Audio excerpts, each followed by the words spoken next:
Hi friends, இன்றைக்கி ஆட்டுக்கால் பாயா தான் பார்க்க போகிறோம். டேஸ்டியான ஆட்டுக்கால் பாயா டிஃபன் ஐட்டத்துக்கு நல்லா இருக்குங்க. ஆட்டுக்கால் பாயா டேஸ்ட்டாகவும் திக்காகவும் எப்படி செய்யலான்னு பார்க்கலாம். எல்லாருக்கும் பிடிச்ச மாதிரி சுட சுட ஆட்டுக்கால் பாயா பரோட்டா சப்பாத்திக்கெலாம் நல்ல காம்பினேஷனுங்க. ஆட்டுக்கால் பாயா ஒரு முறை செஞ்சிங்கன்னா மறுபடியும் செய்ய சொல்லி கேட்பாங்க. வாங்க ஆட்டுக்கால் பாயா எப்படி செய்யலான்னு பார்க்கலாம்.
எப்போவுமே குக்கர் ஓப்பன் பண்ணுறதுக்கு முன்னாடி அதில் இருக்க ப்ரெஷரெல்லாம் வெளியே விட்டுட்டு அதுக்கப்புறம் தான் ஓப்பன் பண்ணணும்.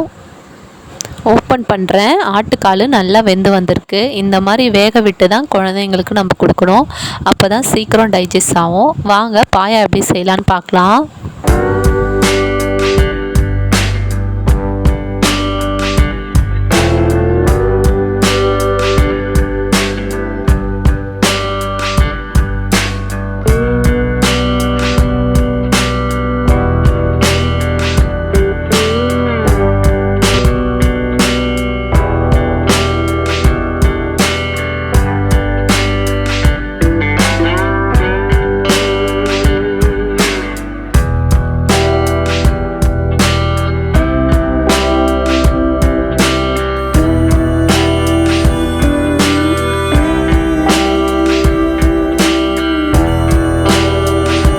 ஆட்டுக்கால் சூப் எப்படி வைக்கணும்னு தெரியாதவங்க டிஸ்கிரிப்ஷனில் லிங்க் கொடுக்குறேன், அதை பார்த்து தெரிஞ்சுக்கோங்க.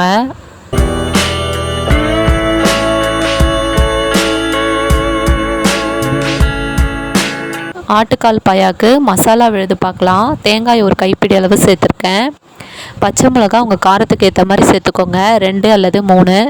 முந்திரி பருப்பு இல்லாதவங்க பொட்டுக்கடலை சேர்த்துக்கோங்க. இது எல்லாத்தையும் சேர்த்து ஒரு விழுதாக அரைச்சிக்கோங்க.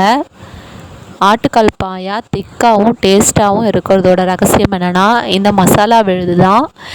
நம்ம ஆட்டுக்கால் பாயாவில் மிளகாத்தூள் சேர்க்கக்கூடாது, பச்சை மிளகா மட்டும்தான் சேர்க்கணும். அப்போ தான் திக்காகவும் டேஸ்ட்டாகவும் இருக்கும். ஒரு முறை இது போல் செஞ்சு பாருங்கள், அப்போ தான் இதோட ருசி என்னன்றது உங்களுக்கு தெரியும். சோம்புத்தூள் 1 ஸ்பூன் சேர்த்துக்கோங்க.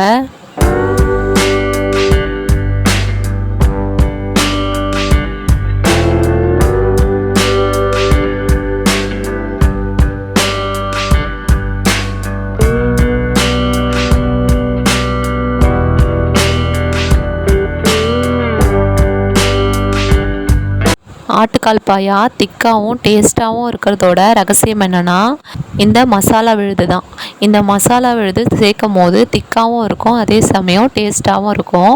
நம்ம இதில் மிளகாத்தூள் சேர்க்கக்கூடாது, பச்சை மிளகா மட்டும்தான் சேர்க்கணும். நான் செய்கிற இதே மெத்தடில் உங்கள் வீட்டில் செஞ்சு பாருங்கள், அப்போ தான் இதோட ருசி என்னன்றது உங்களுக்கு தெரியும்.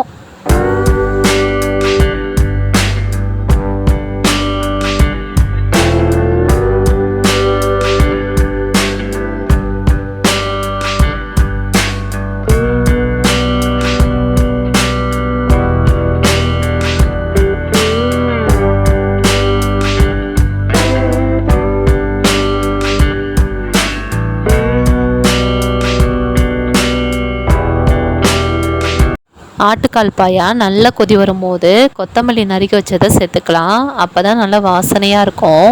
இது டிஃபன் ஐட்டத்துக்கெலாம் ரொம்ப நல்லா இருக்குங்க. பார்த்தாலே உங்களுக்கு தெரியும்னு நினைக்கிறேன். ஆட்டுக்காலும் நல்லா வெந்து வந்திருக்கு. பாயாவும் நல்லா திக்காக இருக்குது. இது போல் நீங்களும் உங்கள் வீட்டில் ட்ரை பண்ணி பாருங்கள். ரொம்ப டேஸ்ட்டாக இருக்குங்க. இந்த மாதிரி செஞ்சிங்கன்னா உங்களுக்கே தெரியும் இது எந்த அளவுக்கு டேஸ்ட்டாக இருக்குன்னு. சுட சுட ஆட்டுக்கால் பாயாவும் பரோட்டா சப்பாத்தி கூட சேர்த்து சாப்பிட்டிங்கன்னா அவ்வளோ அருமையாக இருக்குங்க. எல்லோரும் விரும்பி சாப்பிடுவாங்க. இது போல் நீங்கள் செஞ்சிங்கன்னா மறுபடியும் செய்ய சொல்லி கேட்பாங்க. அந்த அளவுக்கு டேஸ்ட்டாக இருக்குங்க. இந்த வீடியோ உங்களுக்கு பயனுள்ளதாக இருக்கும்னு நினைக்கிறேன். இந்த வீடியோ உங்களுக்கு பிடிச்சிருந்தால் சப்ஸ்கிரைப் பண்ணுங்கள். உங்கள் ஃப்ரெண்ட்ஸ் அண்ட் ஃபேமிலியோடு ஷேர் பண்ணிக்கோங்க. ஆட்டுக்கால் பாயாவை பார்த்தாலே சாப்பிடணும் போல் இருக்கா? நீங்களும் உங்கள் வீட்டில் ட்ரை பண்ணி பாருங்கள்.